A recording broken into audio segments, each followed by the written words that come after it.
రాష్ట్రంలో ఎరువుల సరఫరాపై రైతులెవరూ ఆందోళన చెందవద్దని, డిమాండ్ కంటే అదనంగానే నిల్వలు ఉన్నాయని సీఎం చంద్రబాబు స్పష్టం చేశారు. ఎరువులు బ్లాక్ మార్కెట్కు తరలిపోకుండా కఠినంగా వ్యవహరించాలని ఆదేశించారు. యూరియా బ్లాక్ మార్కెట్ చేస్తే కఠిన చర్యలు తప్పవని హెచ్చరించారు. ఉండవల్లి సీఎం క్యాంప్ కార్యాలయంలో ఉద్యాన పంటలు, ఎరువుల లభ్యత, మార్కెటింగ్ శాఖపై సీఎం సమీక్ష నిర్వహించారు. నిరంతర పర్యవేక్షణ ద్వారా సమస్య రాకుండా చూడాలని అధికారులకు సూచించారు. ఈసారి 2.02 లక్షల మెట్రిక్ టన్నుల యూరియా రాష్ట్రానికి సరఫరా అయ్యిందని, వాస్తవ డిమాండ్ కంటే అదనంగా నిల్వలు ఉన్నాయని అధికారులు వివరించారు. గతంతో పోలిస్తే ఈసారి 91,000 మెట్రిక్ టన్నుల యూరియా అదనంగా వచ్చినట్టు తెలిపారు.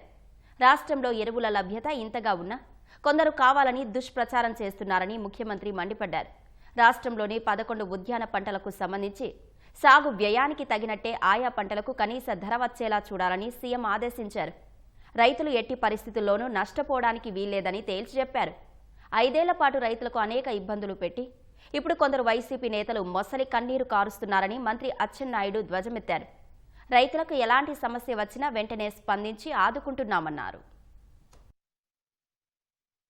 యూరియా సప్లై గురించి డిస్కస్ చేశాం. ఉల్లి పంట కొనుగోలు పైన డిస్కస్ చేశాం. రైతు ₹1 తీసుకున్నా నష్టం లేదు. రైతు ఎప్పుడు కూడా ఆనందంగా ఉండాలి.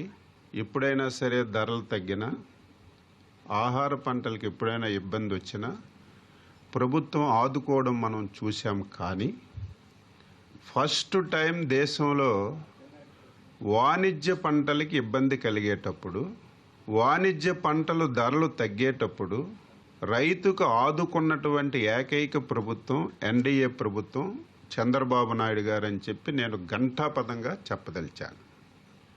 ఈరోజు కొంతమంది రైతుల పట్ల మొసలి కన్నీరు కాలుస్తున్నారు.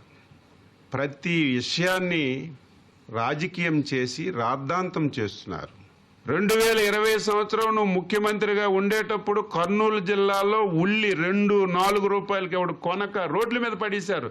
మీ పాత రికార్డులన్నీ చూడండి, మీ పేపర్లు చూడండి. ఆ రోజు ముఖ్యమంత్రి ఒక రివ్యూ కూడా తీసుకోలేదు. ఆ వ్యక్తి ఈరోజు వచ్చి రైతులకి ప్రభుత్వం అన్యాయం చేస్తుంది, ఉల్లి ధరల పతనమైపోయి కొండం లేదని నిస్సిగ్గుగా, నిస్సబ్జుగా అబద్ధాలు మాట్లాడుతుంటే బాధ, ఆవేదన కలుగుతుంది. ఈ 14 మాసాల్లో రైతులకి ఏ సమస్య వచ్చినా రైతులు అడక్క ముందే వెంటనే స్పందించి రైతులకి సంతోషపెట్టినటువంటి విషయం ఒక్కసారి మళ్ళీ గుర్తు చేస్తున్నాను. ఎవరు ఆందోళన చెందవలసిన అవసరం లేదు. మేమేదైతే ధర నిర్ణయించామో ₹12 కేజీ తక్కువ లేకుండా ప్రతి ఉల్లిగడ్డ కొనే బాధ్యత ఈ ప్రభుత్వం తీసుకుంటుంది. మీరు ఎవరి మాటలు నమ్మవలసినటువంటి అవసరం లేదని ఈ సందర్భంగా ఆ జిల్లాలో ఉన్నటువంటి రైతులందరికీ తెలియజేస్తున్నాను.